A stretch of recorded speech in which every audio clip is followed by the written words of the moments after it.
бажасы арыстан жабық етеді. Биылғы көктемнен бастап күзге дейін еңбектенген адамдарға патша қазынасынан үлкен сыйлық беріледі. Ал еңбек етпей бос жүрген адамдар жазаланады.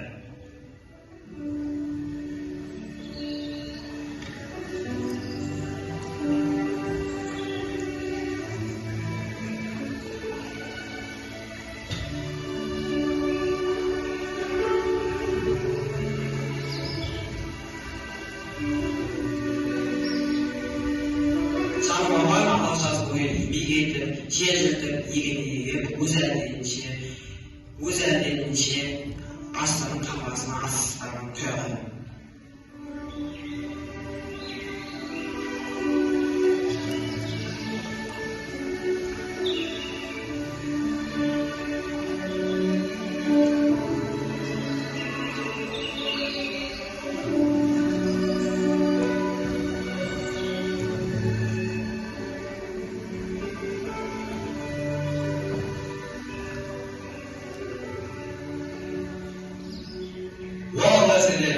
Осы жылы күн көп өнім жинады.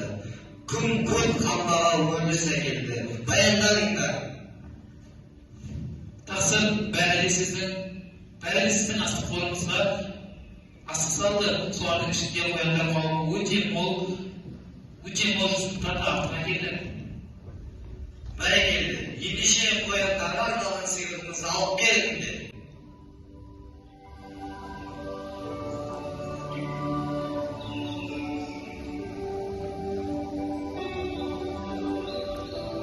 Осы сыйлығымызды қояндарға менің алдымнан рахмет ретінде апарып беріңдер. Леппай, тақсыр, қазір тапсырайық. Неге өкілесің? Қояндарға бұл үлкен емес пе? Ал, намындағы қояндарға келіп қоямыз ба? Бұл қояндарға көп болады.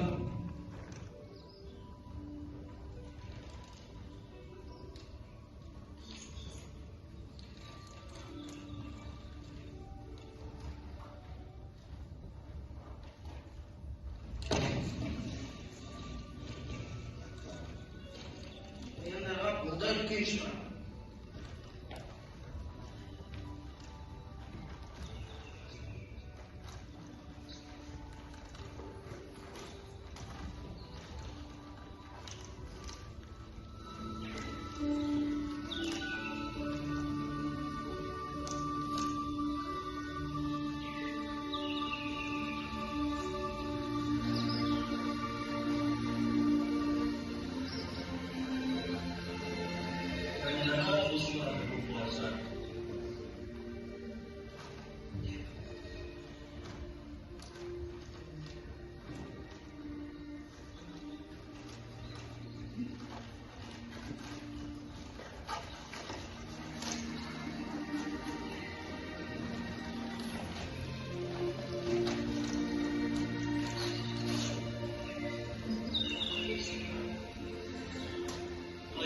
Osman Paşa adından koyanlarına var benim.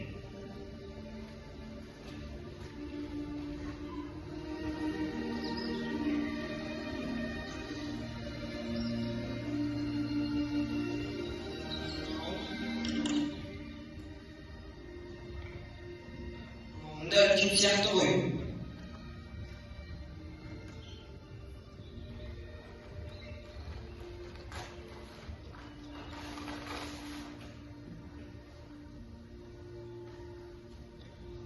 Қоян, неге?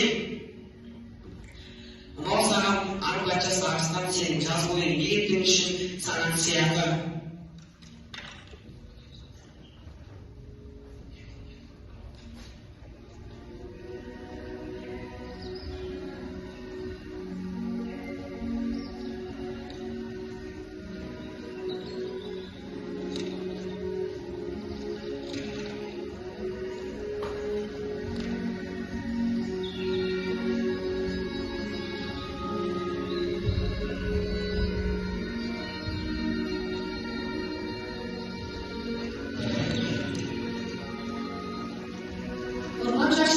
студиясына қош келдіңіздер. Бүгінгі студияның қонағы кеше ғана Дана патшамыздан үлкен сыйлық алған Koyunmaylı, және оның отбасы, және біздің орманымыздың патшасы Арыстанұлы. Koyunmaylı, сізге үлкен сыйлық берді дейді, соны көруге болады ма?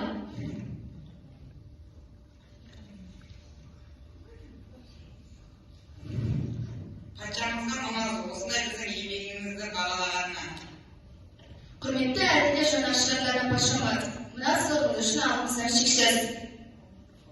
Сіздің қара қылды қағылған әділеттігіңіздің арқасында мына орман аңдары бақытты өмір сүруде. Сізге мың алғыс.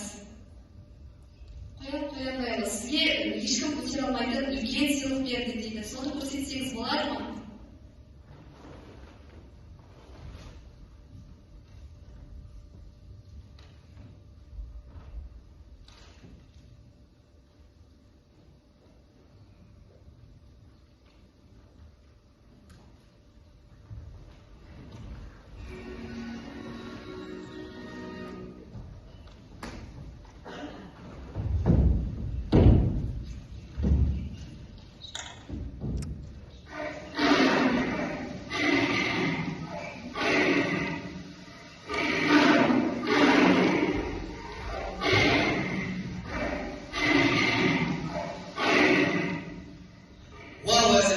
жиналыңдар.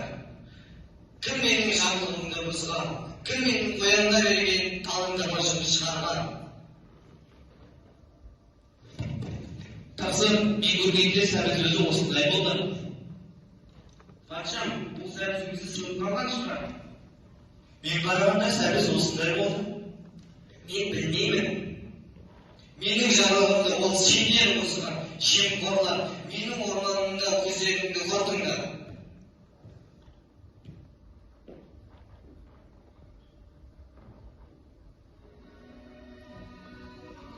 Менің орманымда жемқорларға жол жоқ.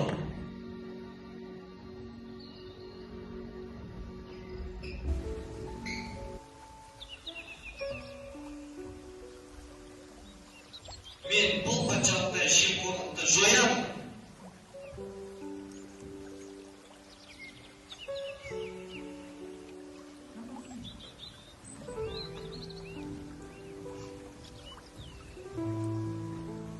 Рөлін ойнаған Құлжай, Меруерт, Нұрдәулет, уәзірлер Әлихан, Ырсалы, Жандос, тележүргізуші Дилназ, және аң патшасы Жәнібек. Мен автор Әлижан.